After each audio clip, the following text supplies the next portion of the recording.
Okay, so are you ready to dive into some astrology stuff today? Always ready for astrology. So we've got a pretty interesting set of articles here all about avoiding scams in the world of astrology. Yeah, sounds right up our alley.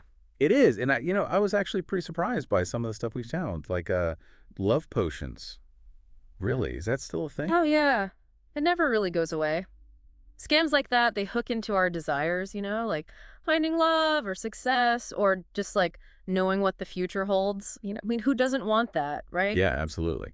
And one of the articles we've got really digs into that whole idea that, these scams, they prey on people looking for some kind of guidance, some answers. And they use all this like complicated jargon, like all these predictions that could apply to anyone to make it sound like, oh, this is legit. You know what I mean? Totally. And they often play on like common worries people have, Yeah. anxieties. So, like, let's say Mercury retrograde, Oh, here we go. right?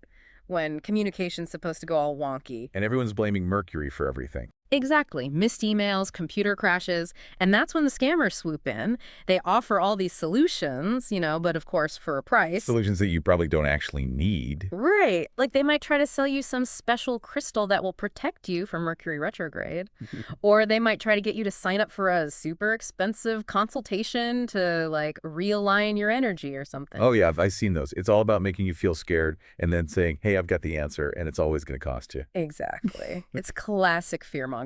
Now, speaking of manipulation, we were talking about the love potion thing. Yeah. I mean, how does that even work as a scam? Yeah. Who's actually falling for that in this day and age? Well, think about it. Love is a powerful motivator. If you're lonely or desperate or just really wanting to find that special someone, the idea of a magic potion that just, like, makes it happen, it's tempting. Even if a part of you knows it's probably too good to be true. Right. I mean, maybe it's like they're kind of using astrology to create a placebo effect or something, make people believe that something's going to work because it's connected to like this ancient mysterious system. You're exactly right. And that's where critical thinking becomes so important. One of the articles you sent, it actually broke down a scam email, and it was incredible. Like they used just enough astrological lingo to sound credible, Yeah.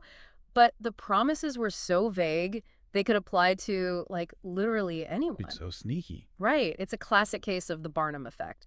People are more likely to believe something if they think it's personalized for them, even if it's just a bunch of general statements. So, okay, so how do we protect ourselves from these scams? What are like the stop signs we should be looking out for? The biggest red flag is anyone claiming to control your destiny or guarantee a specific outcome. Ooh, that's good to know. Like real astrologers, they'll tell you that the stars can incline us towards certain things, but they don't force us to do anything. Like suggest possibilities, but not guarantees. Exactly. So be super wary of anyone who's like, I can make you rich, or I can bring back your ex, or, I can solve all your problems with this one weird trick. It's all hype. So in the end, it's really all about taking responsibility for ourselves, right? Hmm. Like we can't just go blaming Mercury when things go wrong or expecting the stars to magically fix everything. 100%.